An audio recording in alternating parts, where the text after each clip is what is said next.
The time is now. We must rise up. These words echoed in Memphis on that spring day in 1968, a declaration of dignity from African American sanitation workers who had suffered in silence too long. United in purpose, they were about to change history. Memphis, rich with music and culture, bore stark societal divides.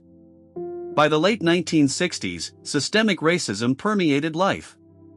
African Americans were confined to low-paying jobs, and the sanitation workers, predominantly black, endured deplorable conditions, unsafe equipment, long hours, and meager pay that barely sustained families. This was their harsh reality in a city renowned for its jazz and blues. The streets pulsed with the soulful sounds of B.B. King and Aretha Franklin, but beneath this vibrant surface lay a community struggling for survival, stifled by a system that held them captive. Racial tension simmered, creating a powder keg ready to explode. The sanitation workers faced not only low wages but also violence and disrespect.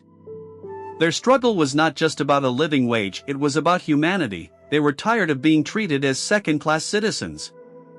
This was a critical turning point demanding a strong voice, a moment that would resonate through the annals of history. In February of 1968, tragedy struck.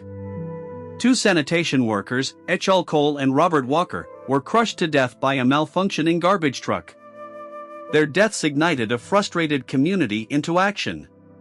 The unbearable loss transformed grief into anger, fueling a momentum that could no longer be contained.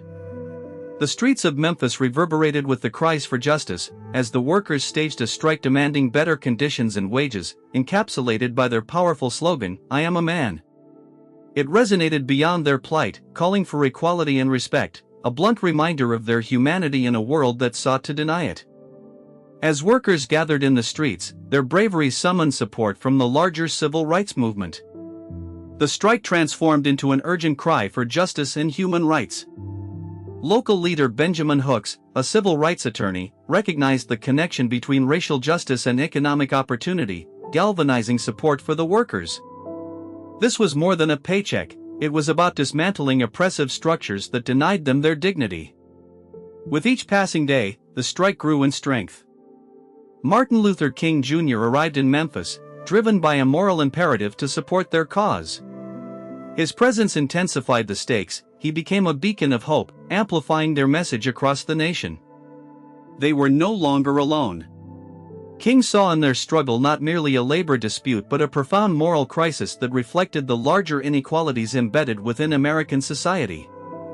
In March of 1968, Memphis crackled with energy, as the sanitation workers faced not just physical danger but the stigma of being invisible in a city that thrived on their labor.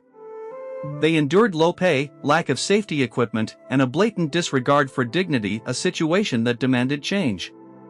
This backdrop framed King's entrance, as he understood that their struggle was part of a larger fight for civil rights, one that could not be won without addressing the economic injustices faced by millions. On March 18, King delivered a powerful speech at the Mason Temple. "We are not makers of history, we are made by history," he declared, grounding their demands in a nation's conscience. Thousands stood shoulder to shoulder, illuminated by flickering lights, embodying hope and determination. King urged them to remain steadfast, emphasizing that the fight for economic justice was vital. His words struck a chord, echoing the sentiments of those who had endured generations of oppression.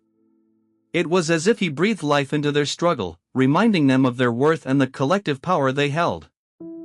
Despite the spirit of hope, challenges loomed large. The city's leadership, particularly Mayor Henry Loeb, viewed the strike as a nuisance, a thorn in the side of a city eager to maintain its status quo. Yet, the workers marched on, chanting, "I am a man." Their affirmation of humanity echoed through the streets, a relentless reminder that they were deserving of respect and dignity. Days blurred into a relentless march of desperation and resolve, as the strike tested their endurance. Facing threats and violence, they pressed forward, inspired by their righteous indignation. King traveled to Memphis multiple times, providing guidance and listening to their stories, reminding them they were not alone. His empathy resonated deeply. He utilized every platform to highlight their struggles, drawing parallels between their battles and those fought by other marginalized communities across the nation. Their struggle gained national attention, shining a glaring spotlight on economic injustice that could no longer be ignored. King organized peaceful demonstrations, transforming protests into acts of civil disobedience. Men, women, and children marched together, each footstep a testament to their unwavering resolve. Their unity created an intoxicating feeling of solidarity, a rare moment where hope and action intertwined. However, confrontations escalated, and peaceful marches were met with brutality, tear gas, batons, and mass arrests. King reaffirmed his commitment to nonviolence, insisting their fight was about dignity, a message that he communicated with unwavering conviction. As weeks passed, the workers remained resolute, inspiring many across the country. Their activism ignited a movement calling for justice, a fire that spread beyond the borders of Memphis. The Memphis Sanitation strike became a defining moment in American history, underscoring that the struggle for civil rights was intertwined with economic justice, a truth that could no longer be dismissed or overlooked. On March 18, 1968, at the Bishop Charles Mason Temple, the air thick with anticipation, King embodied the workers' spirit. "Injustice anywhere is a threat to justice everywhere," he proclaimed, rallying those who faced discrimination and hardship. His words were imbued with a sense of urgency, a call to arms that extended beyond the walls of the temple and into the hearts of every listener. King's commitment to economic justice was palpable, urging collective action. His voice resonated like thunder, filling the cavernous space as he spoke of unity, sacrifice, and the dream of a brighter future. His call resonated deeply. The workers felt not alone, their struggle intertwined with countless others who had come before them. King transcended mere leadership, he became a beacon of hope, illuminating the path toward economic justice. His speech was a defining testament to resilience, framing their fight as essential for recognition as human beings, a profound acknowledgement that they were worthy of respect. The sanitation strike evolved into a critical chapter of the civil rights movement. King's words galvanized a generation, reinforcing the connection between civil rights and economic justice. The workers' determination to fight laid the groundwork for labor movements nationwide, asserting that every worker deserves fair treatment. They became a symbol of defiance against a system that sought to belittle them, inspiring protests and movements across the nation that demanded not just rights but equality and fairness for all citizens. Reflecting on the legacy of the Memphis sanitation strike, its implications resonate today. The struggle against economic inequality persists, as new generations rise for justice. The chants of "I am a man" echo still, a reminder of the fundamental truth that every individual is deserving of dignity and respect, no matter their station in life. Today, we confront modern challenges. The spirit of those sanitation workers lives on, inspiring movements for change, urging us to continue the fight that they so bravely championed. King's message transcends time, urging us to reflect on our roles in the fight for justice. The call to action remains, will we heed it?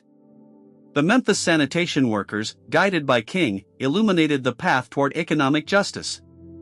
Their fight is indeed a fight for all of us, urging solidarity in the ongoing struggle for equity. Each act of resistance, each voice raised in protest, contributes to a larger movement for justice. The legacy of their courage lives on, a powerful testament to the unwavering human spirit yearning for freedom and equality. Will we join the march toward the vision King passionately envisioned?